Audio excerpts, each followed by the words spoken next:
Good morning, Internet. It is Saturday, February 15th. I'm your host, RJ Corwin. This is Hacking with RJ. And today we're taking a turn. A turn, hopefully not for the worst. Hopefully we're gonna make something today. Maybe we'll see something hot. Walking, talking. An AI, perhaps.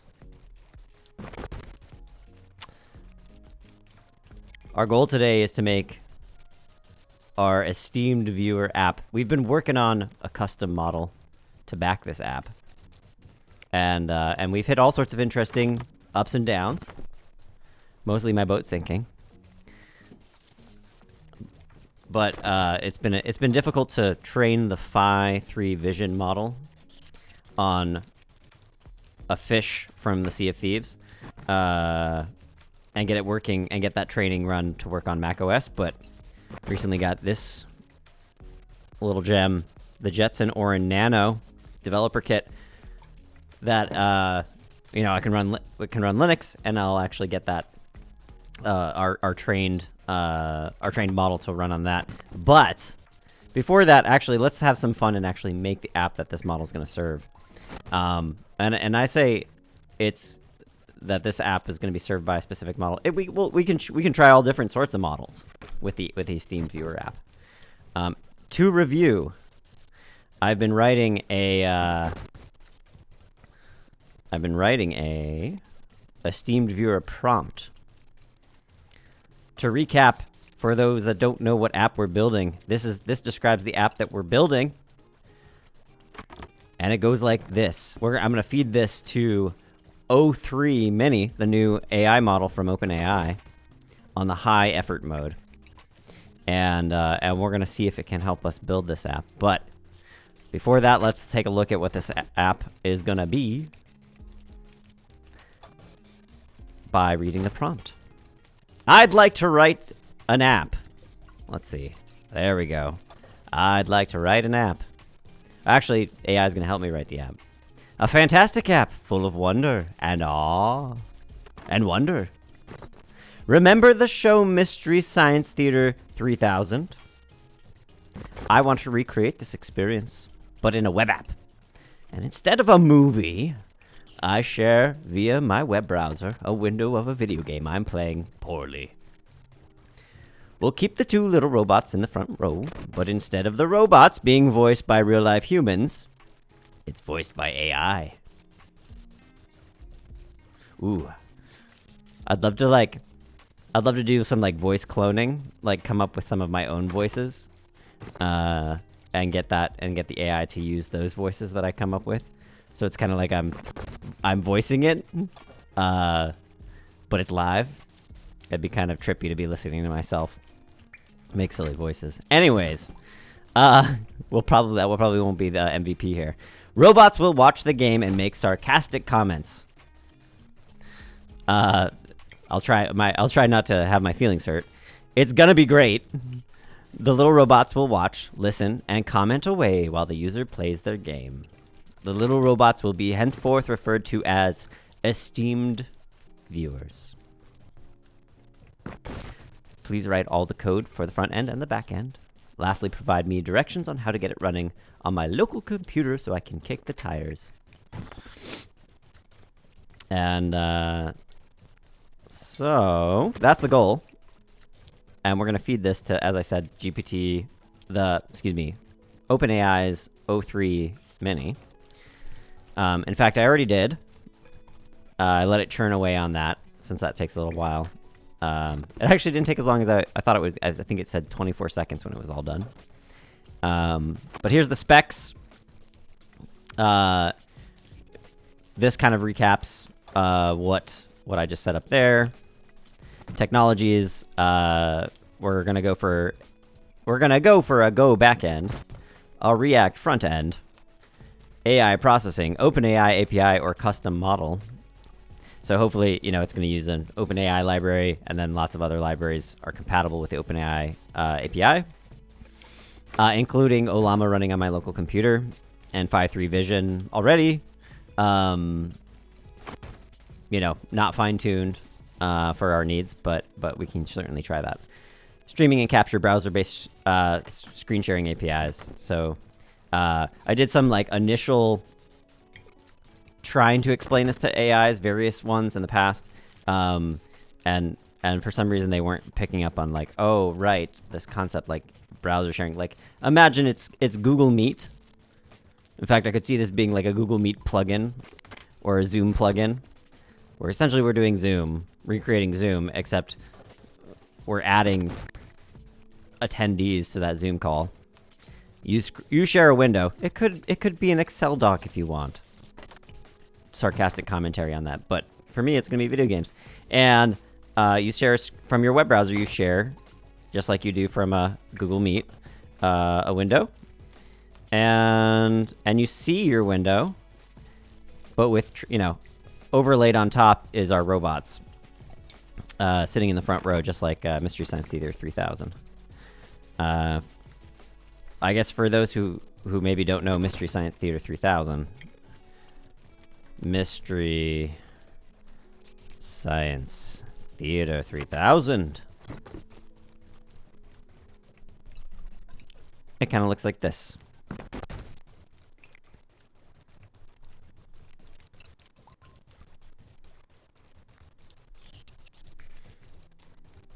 I mean, this is like perfectly, exactly this like shadow, this black outline of seats and the robots, and I talk about how they should move around in their seats. The front end, the web app will be serving viewers the viewing platform for the Steam viewers. The user plays their game in another application, and the web app captures the gameplay window, processes it for AI commentary. Features of the front end: gameplay capture and screen sharing. Prompt the user to select a window to share. Capture the shared window at regular intervals every few seconds. Yeah, so probably can't get, it'd be someday in the future, maybe we can get a live video of the gameplay, but given the current capabilities of models, it's gonna have, and the time it takes them to process video, we're gonna have to do pictures every few seconds, which will pose interesting challenges, because like right after the bat, this prototype is gonna be just making comments on a single picture, and it maybe doesn't know the context of what happened before. We'll see how far out we can stretch that context window. AI commentary integration. Send periodic screenshots of the captured window to the backend. Receive AI-generated text and audio commentary in response. Commentary is marked by XML tags, viewer 1 and viewer 2, to differentiate speakers. Yeah, so like potential MVP would just be one robot, but I'm gonna try to YOLO this and go for 2. So we'll explain to the model that when they're sending text over, that it needs to differentiate between which robot is speaking by viewer 1, viewer 2 XML tags. They should be pretty good at that. The model should be. Esteem viewers animation display 2 robot sprites seated in the front row. When a Steam viewer 1 or Steam viewer speaks, their respective sprite will jiggle up and down to simulate talking. Like this. I am talking. Now I'm not talking. Now I'm talking. So that it's gonna give an indication of like what character is actually which character's actually talking. As, a Steam viewer 1 or a Steam viewer 2. And the same thing happened. They do the same trick in the show, where one talks, they make it jiggle, and only one of their mouths really moves. This one has tiny mouth. This one has little tiny beak mouth, and this one has big yapper mouth. Big yappy mouth. I guess we could also add the directions of like having the mouth open and close. That's next level though. Like I just want to get like 2, 1, 2 robots jiggle up and down. That's as far as for MVP here. Back end. Backend handles processing screenshots, analyzing gameplay, generating commentary, sending responses to the front end, sending responses back to the front end.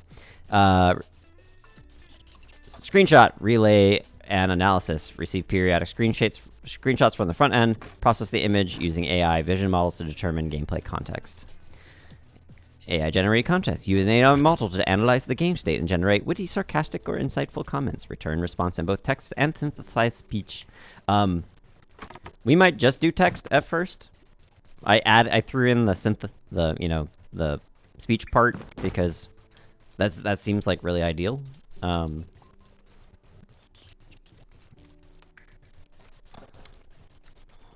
don't know. We'll see how it goes. It could just be speech and no text. But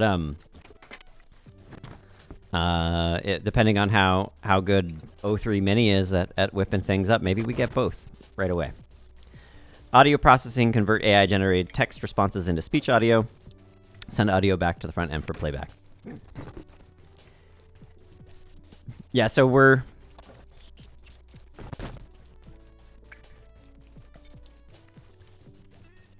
probably gonna go with having the model send text, and then we'll send that text to a text-to-speech service model, a different model. One downside of that is like the latency delay between. You'll see the text starting, and it'll be a little bit longer until the speech comes. Anyways, we just think about like the number of delays that we're talking about from when the screenshot is taken from the front end to when they start to hear something. You've got what's going to add to that latency is the amount of time it takes to take the screenshot, the amount of time it takes to package that up and send it to the server, the sending it to the server, the back end receiving and processing, the sending it to the model processing it. I need more fingers. The model loading up and processing it, the model generating the response and sending it back, and then that needs to send it back to the front end, and now we have like the stream kind of coming in. At which point, the audio can start generating at some point. I don't know how many tokens it takes until the audio is like, model's going to be like, okay, you have enough tokens, I can start generating audio. And those need to line up, yada, yada, yada. There's one way to possibly simplify things would be like, don't send over text. So the Omni, don't use a separate model.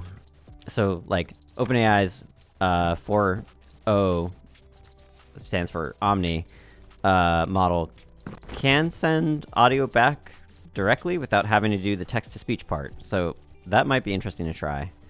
And there's also some open source models. What's that called? The one that was super unhinged and talked about the blood moon.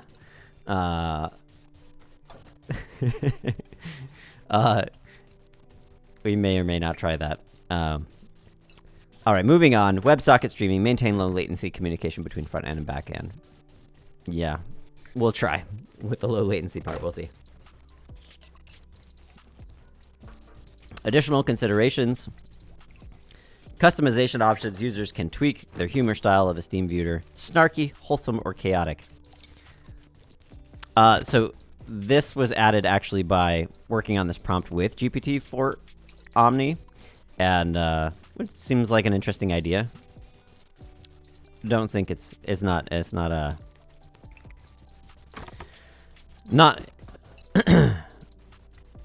I could see, for example, like these different settings being different prompts, different system messages, and we could see what kind of difference that could make. So we can get, we're definitely between a Steam Viewer 1 and Viewer 2, it'd be cool to have like a different personality between them. So there'll be different system prompts for that. System prompts being the thing that the user doesn't hear, but the AI model sees. before it decides to respond. Gives it directions on responding. Alright, yada yada. This app will bring humor and charm of MST3K onto the gaming world and creating a new experience gameplay with AI-driven entertainment. Enough reading. Let's look at what it came up with. So pasted this big ol' chunk in here. Reason for 24 seconds.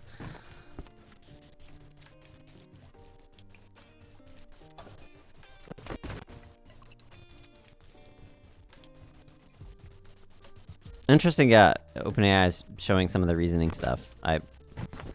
They were very much hiding their reasoning traces. I don't know if this is a simplified version of their reasoning trace, or it's the full thing, but maybe they're getting less paranoid about showing their reasoning traces.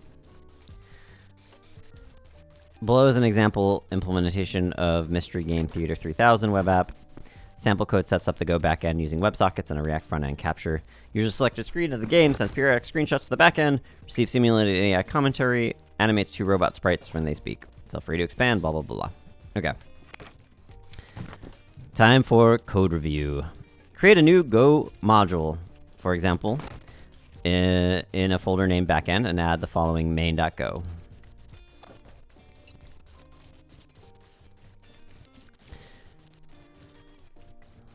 So, looks like we're using a third party for WebSockets. Gorilla WebSocket. I think I've heard of that.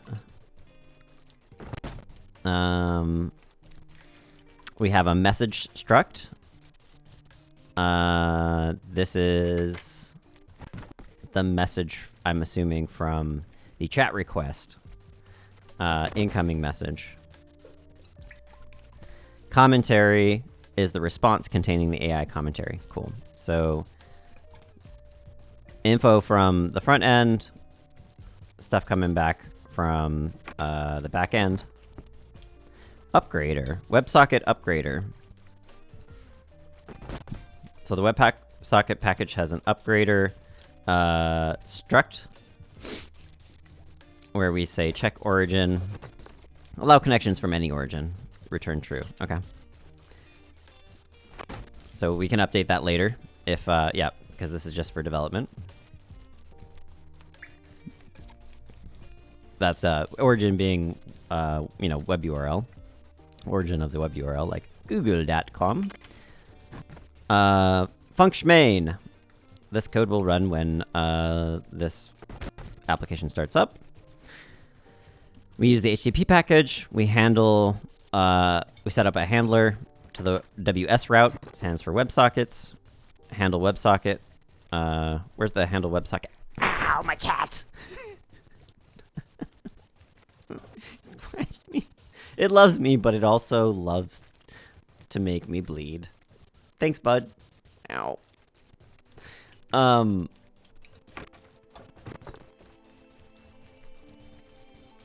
You know what? Let's, enough reading this code in this window. Let's go ahead and create this and look at it in an IDE. All right. Let's do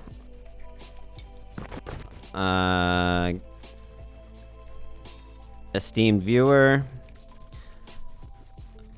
backend, make directory. Here, make this bigger for you all. And touch main dot backend main go.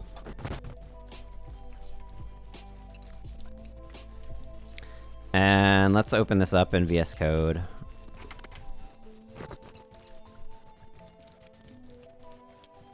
Oops, I didn't mean to open the file. I want the directory, actually.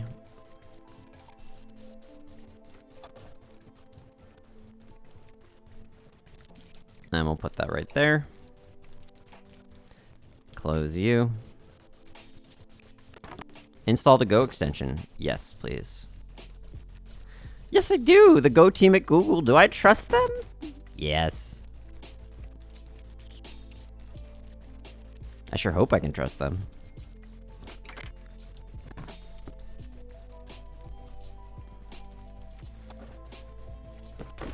By the way, do I have code? Oh, I don't have Copilot set up. I'm gonna set that up real quick off screen. Sign in.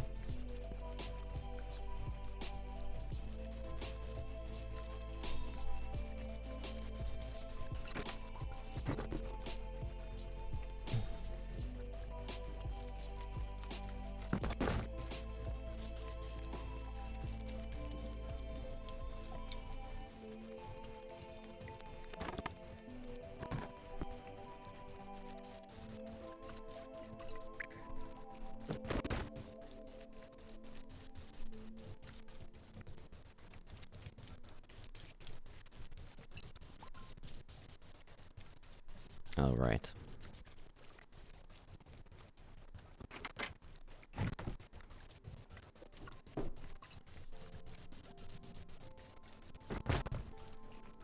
There's a lot going on the screen right now. I think I closed this. There we go. Close this. Close this. Close this. All right. Mango. Mango. Paste this in.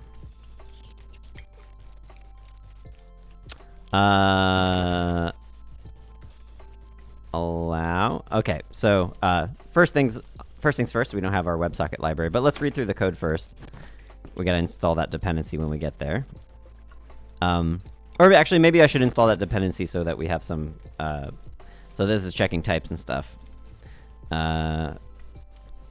So let's see that.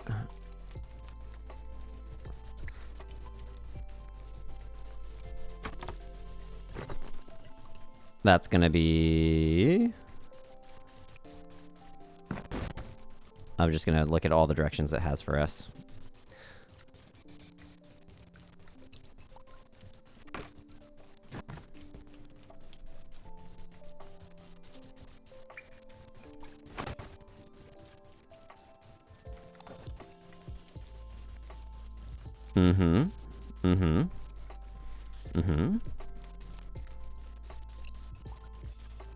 Cool.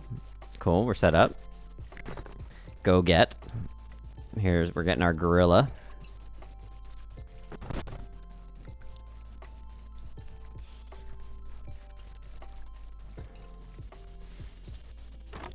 Boom.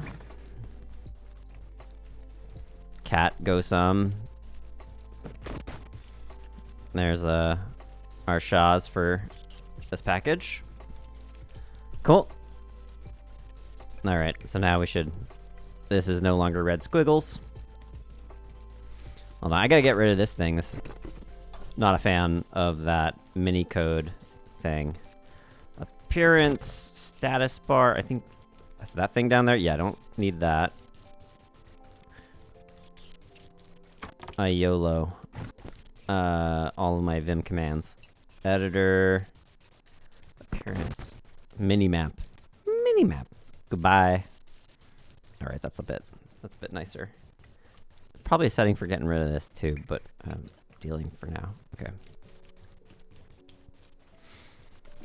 Where were we? Handle WebSocket.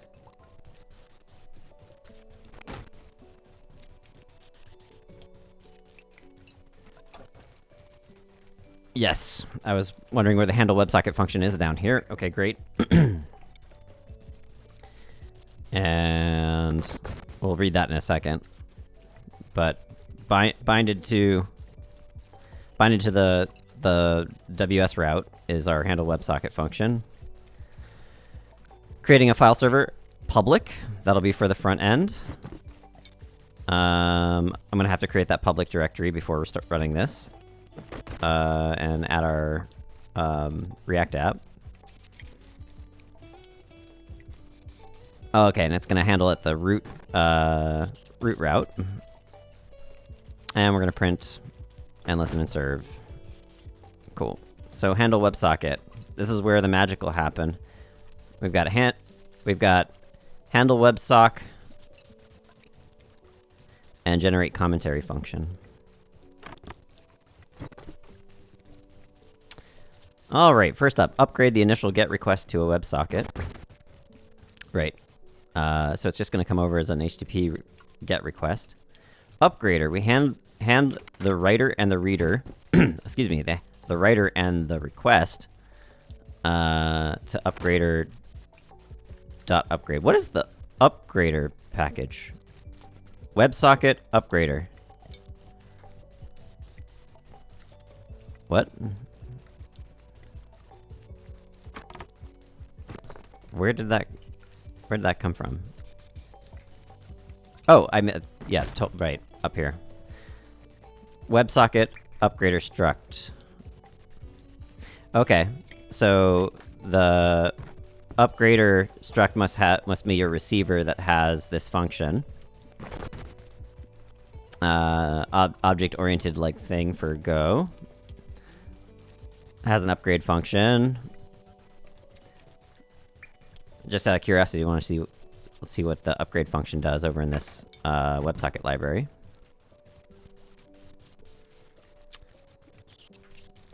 Token list contains value. Token list contains value. Does not contain value. Okay, so it's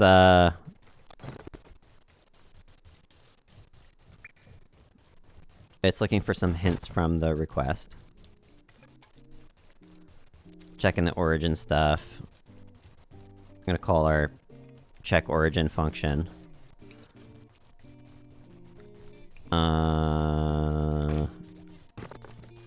Negotiate PMCE. I'm gonna get in over my head on this WebSocket stuff. I've never written my own WebSocket handler. But starting a buffer and a reader and adding it all to a new connection. If compress.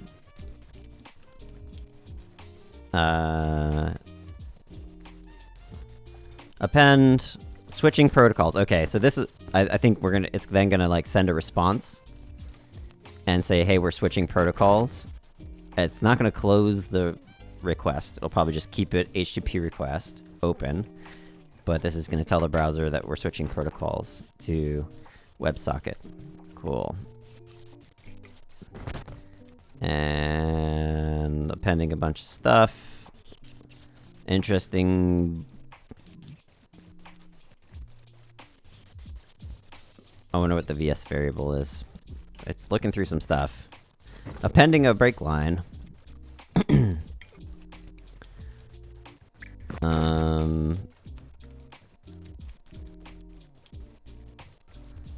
Clear deadline set by HTTP server.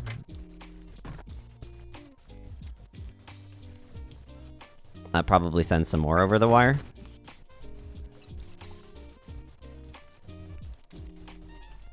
Not sure where that's implemented. Set the right deadline if we have a handshake timeout. Right. If error does not equal nil, then close it. Return. Yeah. Okay. So it returns C. What was the return value on this again? Connection and error. And if we jump back over to our main file.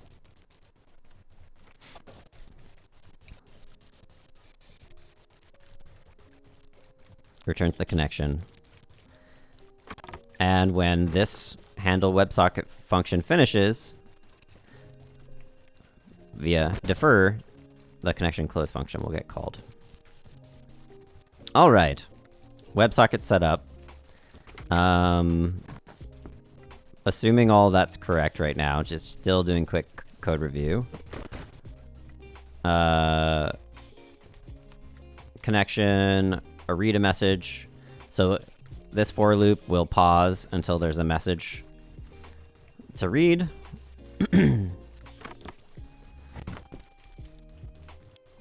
Decode the message, which contains screenshot of a base64. Yes, exactly. Unmarshal it into message. The incoming message into a message struct. Excuse me, the incoming message to a message struct. that we instantiate here.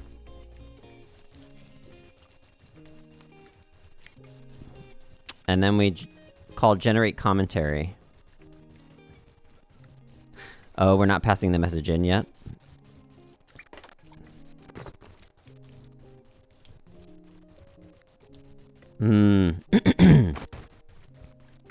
I bet generate commentary when we look in here is just going to be returning some static message.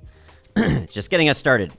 And we'll set this up to actually make a connection to a remote server.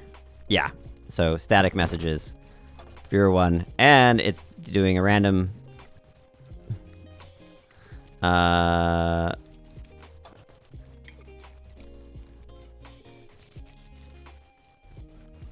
What is it doing here?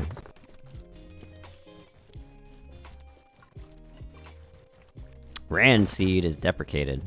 No reason to call rand seed with a random value. Programs that call seed with a known value to get specific sequence of results should use new source seed to obtain a local random generator. Yeah, so it's instantiating the seed, given the current time, to ensure randomness. But I think this is saying like, oh, we already do that. You don't need to do this anymore. We could probably just remove that line. But random, what is INTN? INTN returns an integer. Got it. Non-negative pseudo-random number.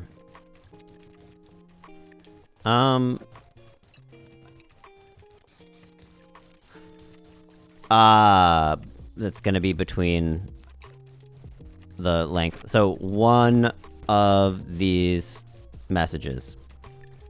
This is picking a random one for viewer 1 and a random one for view 2. If I read the comment, and then returns both. Okay, that's fair. I wonder what the front end's gonna do. Well, it hasn't set up the audio part, but text is a good place to start. Audio is definitely like next level.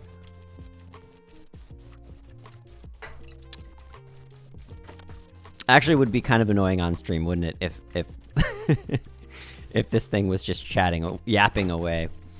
All right, so this looks pretty good to me. We're gonna see if it can run, but before we can do that, there's the setting up the front end part. I'm not even gonna look at the front end code yet. Let's just create this public folder, put in a hello world. Well, actually, I want something that a front end that will connect to it. Yeah, no, but let's just see if it runs. If it, or unless it, or it just crashes when it first starts. All right, let's make that directory public. Oh, not in the backend folder. Wait, where does it need to be? I think maybe it does need to be. Let's make this one directory back. Oops. Did I literally just create that directory? Yep. Okay. Back one directory, make public. And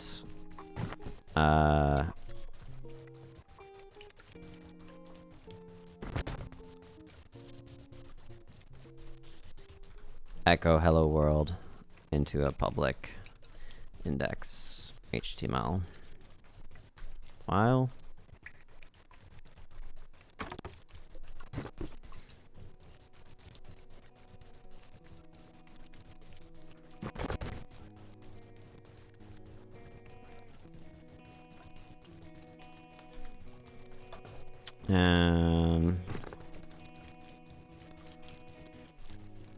Let's CD into the back end.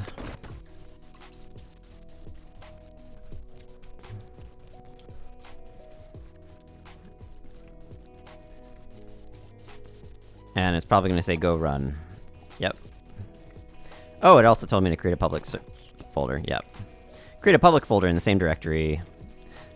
I changed that to be a back one directory. React build files and robot images. Yes, I'll get there. Go run main.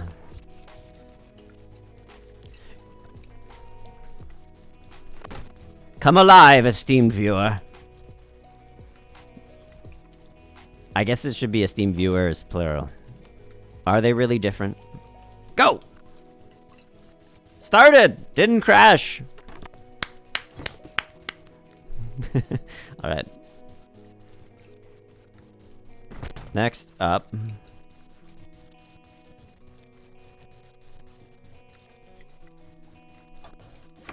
Front end.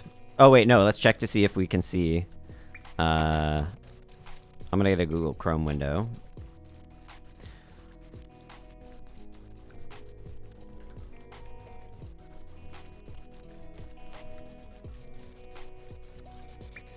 Localhost 8080.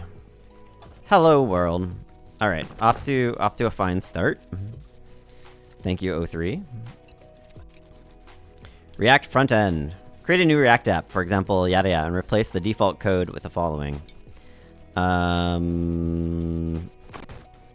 Where am I gonna put this? Place your robot. These images will be referenced in your React app directory run.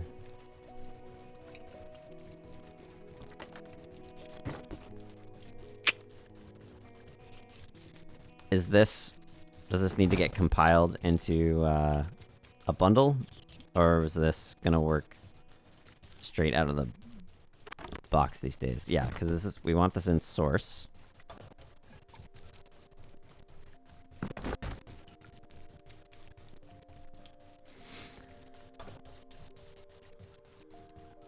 npm install npm start.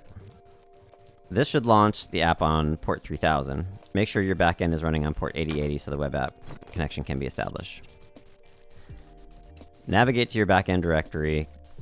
Go run, ensure that public folder contains your static files, including the React build, if you later choose to deploy the front end from the backend. Okay, so it's not giving us build directions. It's just gonna have us run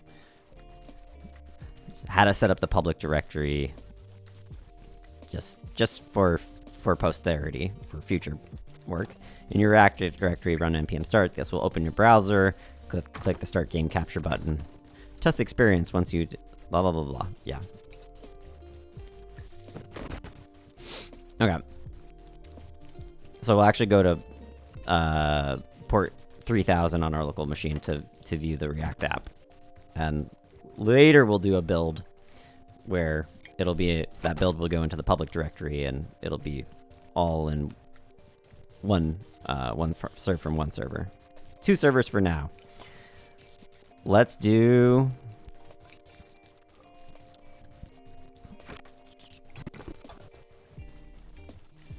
yeah, at which point we'll probably we don't want our source to be in our actually public folder.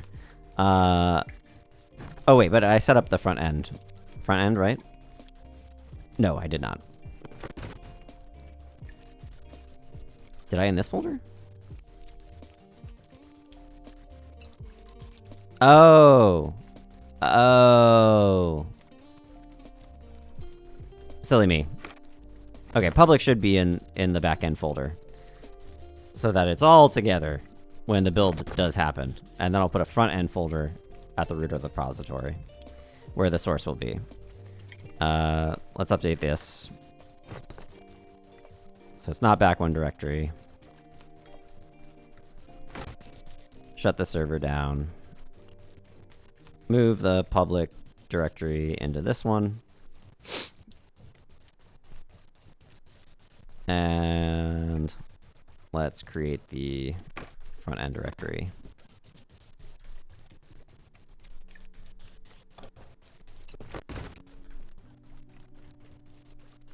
And source.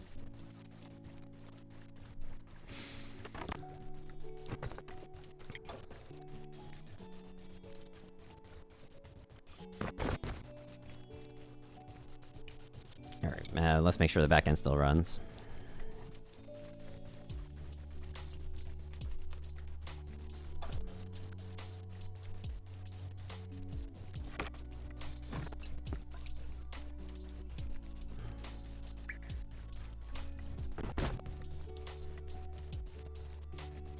Still happy.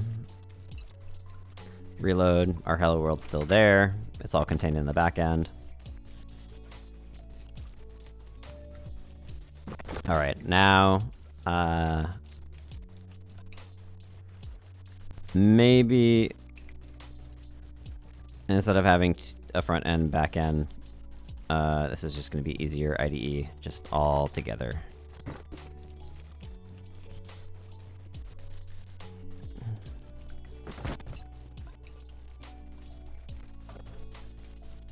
Right.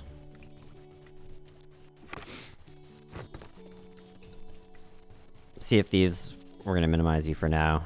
Too many windows going on.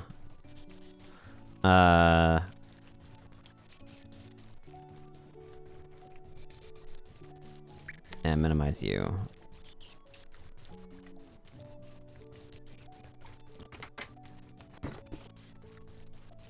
Alright, let's jam on the front end. Copy this.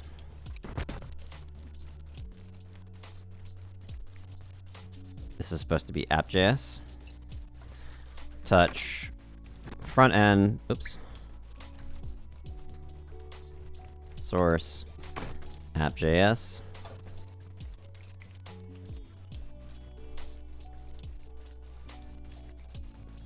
Paste this in.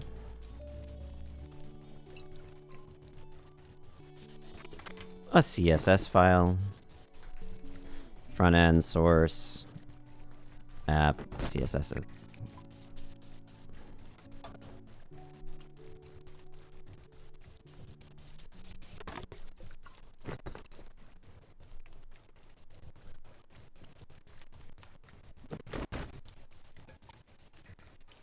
npm install and npm start, but what about initialization and dependencies? Because we need React.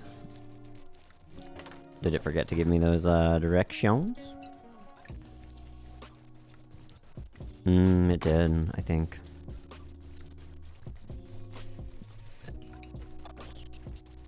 This is the only npm install. Unless npm is like smart now and looking at source files and going like, hey, what dependencies do I need to install? Hey, let's give it the benefit of the doubt. It's been a while since I've been front end. Oh, I'm in the backend folder. CD front end. I don't have npm installed. Right.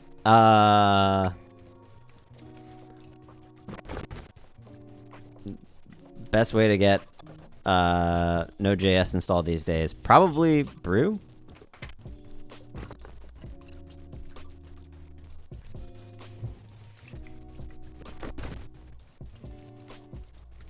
It's just called Node.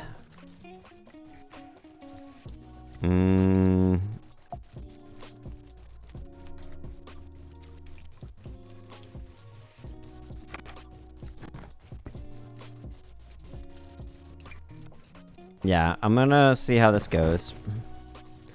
Brew install Node.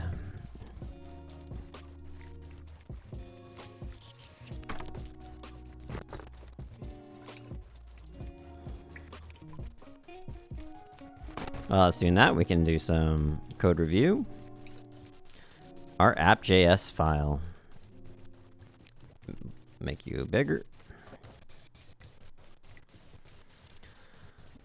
Okay. npm install. I'll be so impressed if npm looks at dependencies in the files, but no. No package.json file. I mean, it's not gonna be... This is not rocket science, but...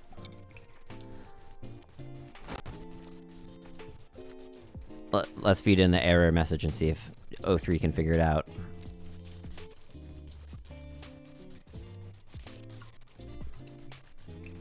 When running npm install, I got an error. What do?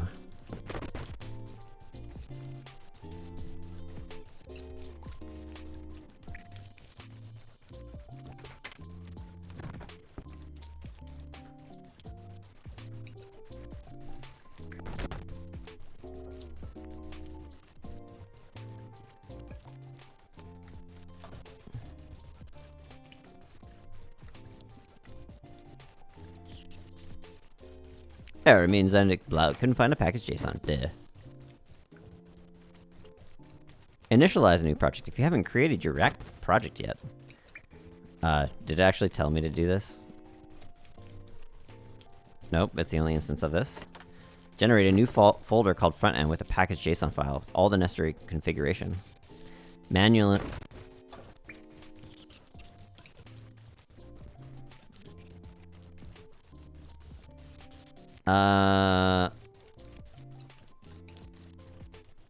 Let's just go with it. We'll start over.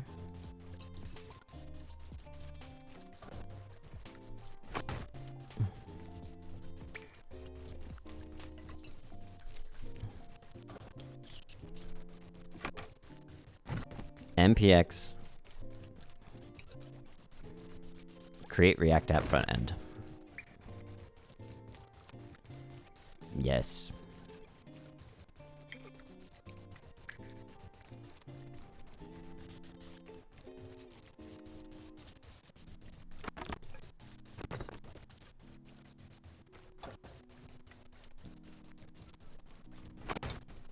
And we'll need to.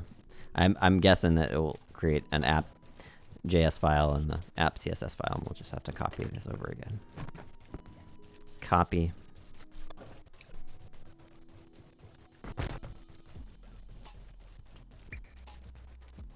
Actually, the cache in, if I hit swoop, there it goes. It's gone.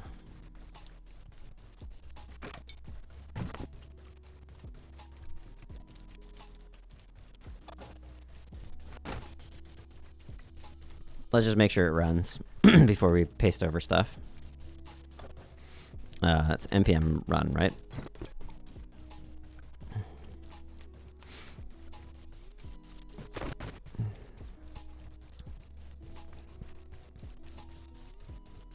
npm start.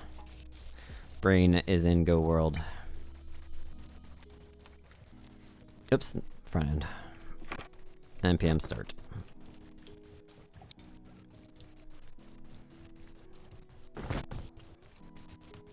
Yep, cool. Front end, back end, front end, back end, front end, back end, front end, back end. All right, let's do our CSS first, which is going to totally bork what we're looking at right there.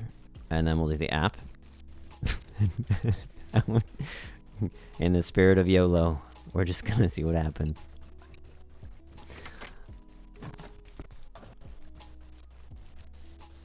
Copy you.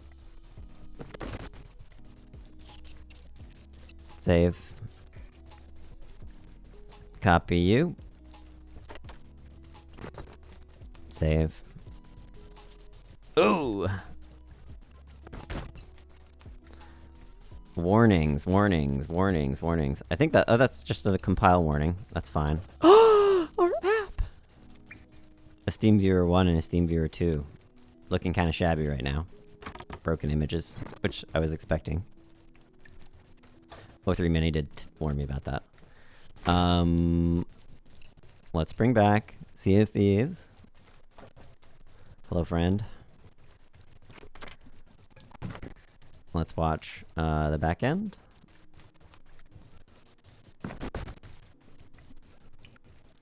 Window. Sea of Thieves movie recording. Yes! Good job, O3 Mini!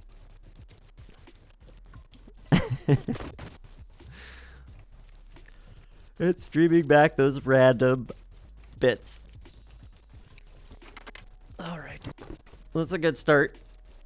So let's come up with some to-dos.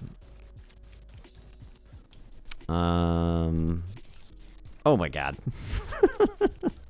This looks like something out of like 1999 Windows 2000 using the internet.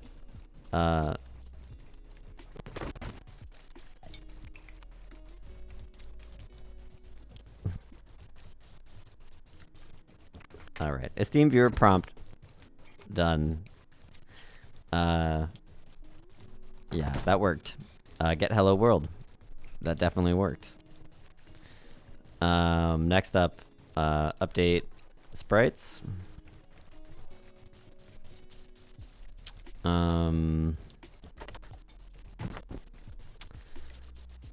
Something actually meaningful is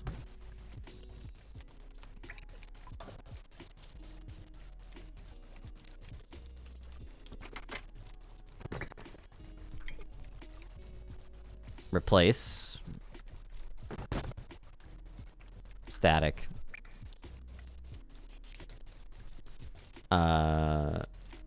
viewer messages with a completion.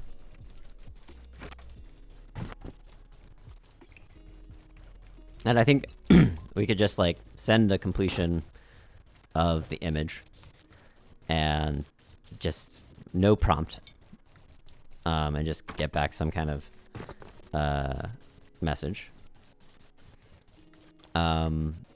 Is that streaming? Is that actually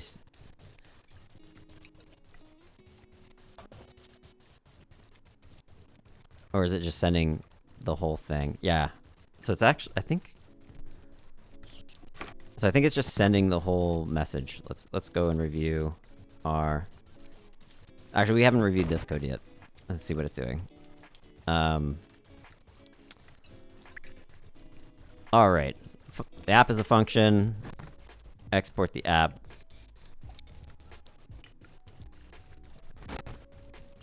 No, what all else is in this directory now for React?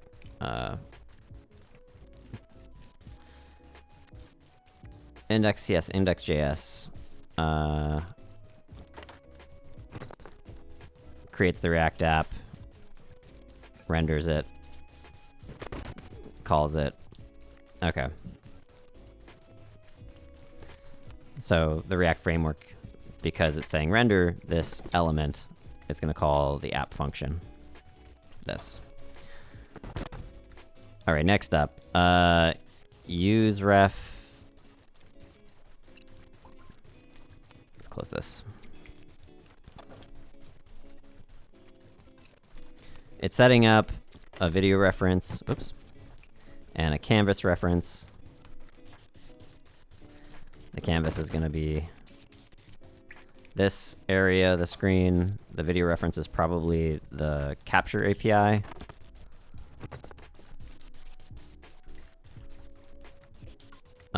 Stream's not used.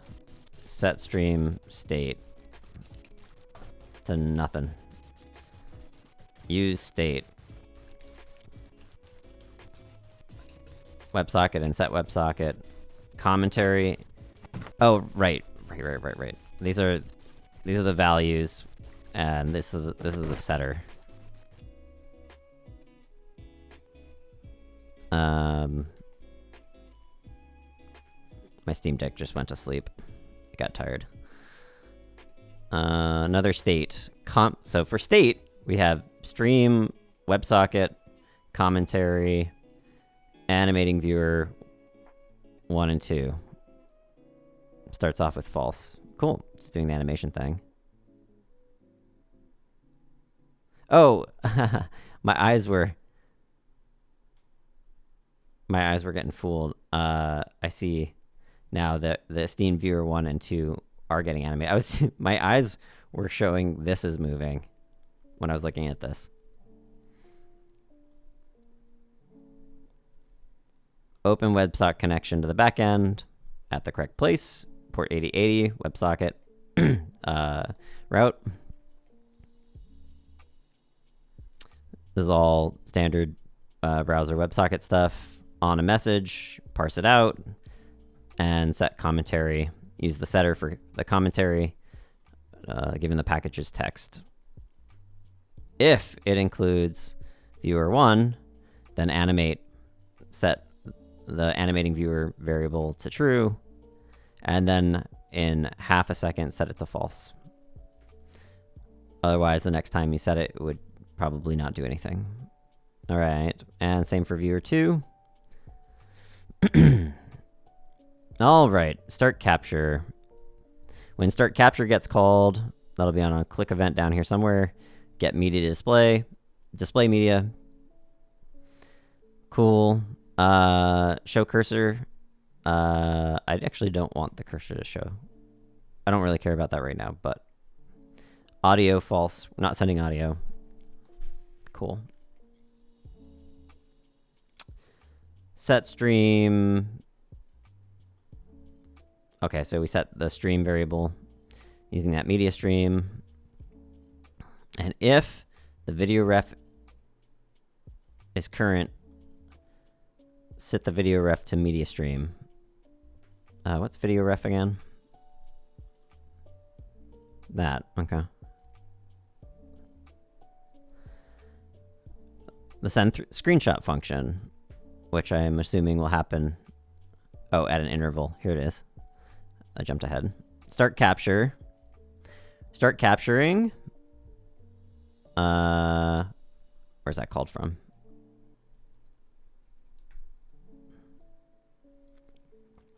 On click. Game start capture. Yep. We saw that when this start capture button here. So when I click that, oh, we already read this. Yeah, we were here. Send a screenshot every 3 seconds. Cool. That's probably reasonable. So one tricky part is when this is running, there could be some race conditions where if this is setting every 3 seconds without, and like a previous response is still happening, like streaming in from OpenAI or whatever model, that I wonder what the backend's, it could crash the backend maybe? It could cause both messages to start getting combined from the front end's perspective. But this is a good start, like assuming that, I mean, as well, we'll just want to check.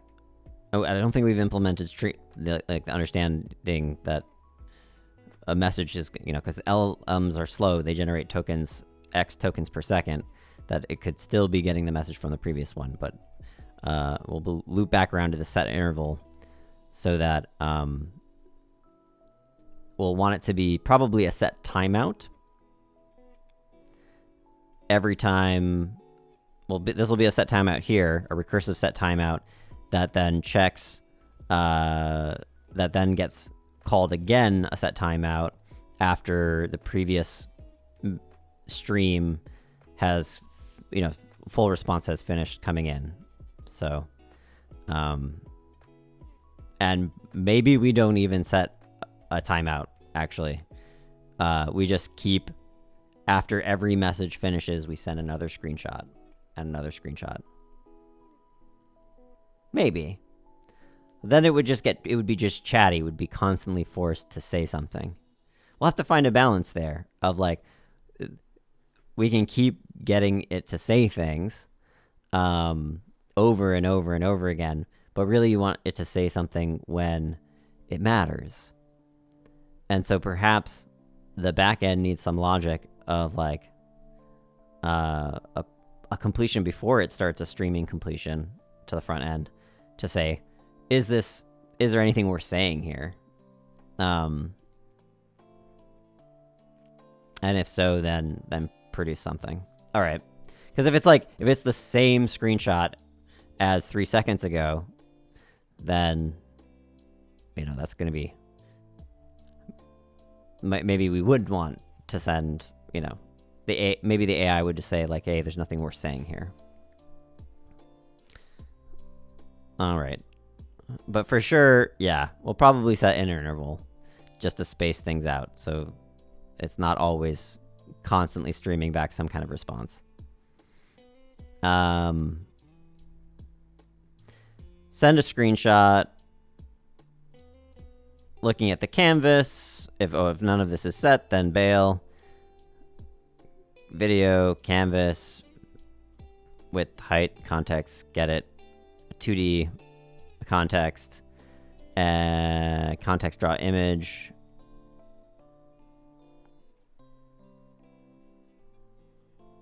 to data URL. I wonder what draw image does. This is kind of, this I think is the capturing of what's on the canvas.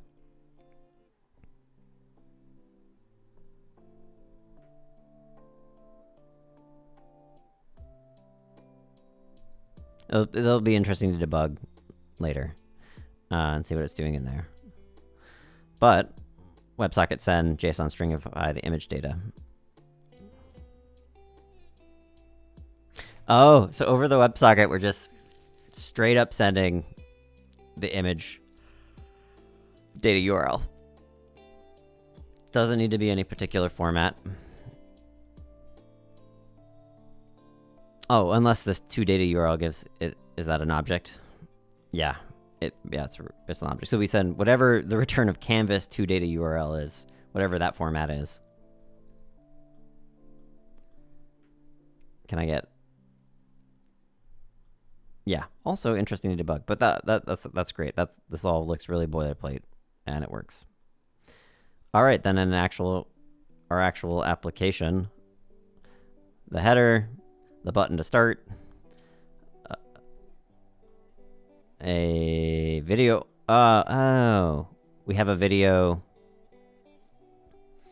element. Okay. So that video element, is that our, we have a video element and a canvas. Oh, up above we must be taking video data and then writing it to a canvas, and that canvas allows us to convert it to an image. And we're just not displaying the canvas. If I set this to, if I got rid of this display, let's say inline, start game capture.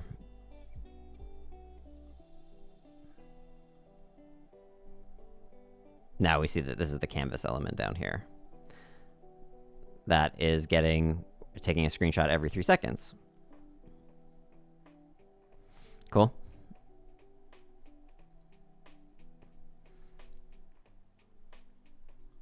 We're gonna go back to nullifying that.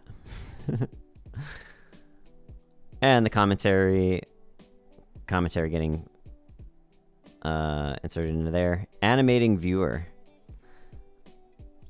If it's talking,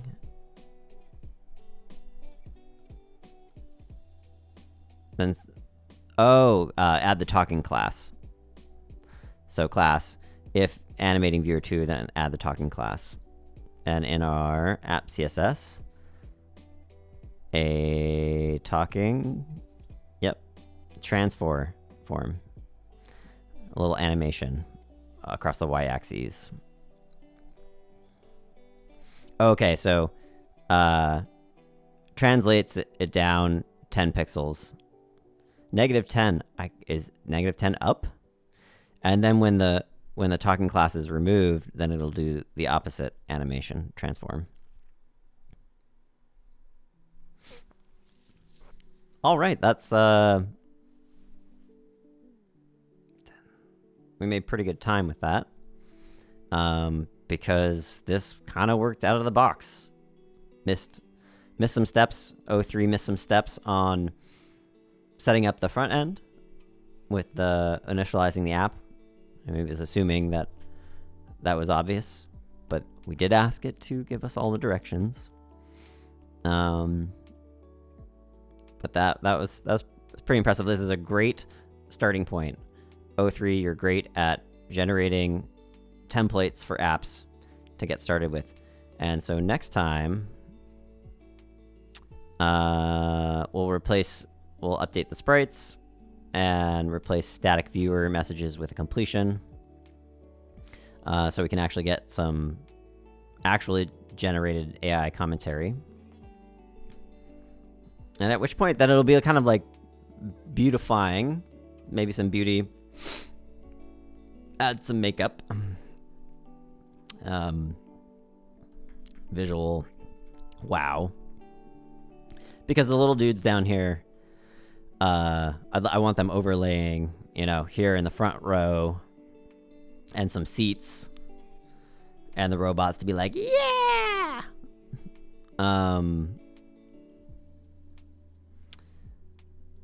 And this to like take up more room probably, and not a white background. Yeah, how about hot pink? That'll be interesting to see. I'm gonna try to keep this app as simple as possible, as few files as possible, because we'll keep feeding this into O3 to see how far it can take it, where it starts to fall down. And yeah, but I think this is a good place to stop the stream. In the background, I'm gonna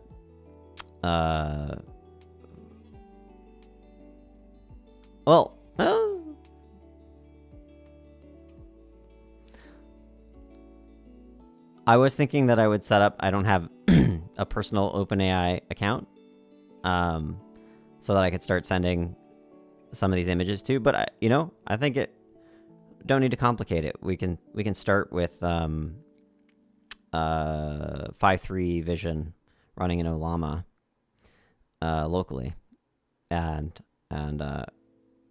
that'll get us our actual, something commentary coming up. And then it would be interesting after we kick the tires that way to then switch to a model from OpenAI and see how much better or worse it is. That we'll be going from like a 7-8 billion parameter model. Is that how many 5.3 is? Some billion parameter, some smaller, whatever is going to run on this Mac Mini, to whatever mixture of experts 600 billion parameter model that OpenAI is going to serve for us. Or maybe we'll try Claude.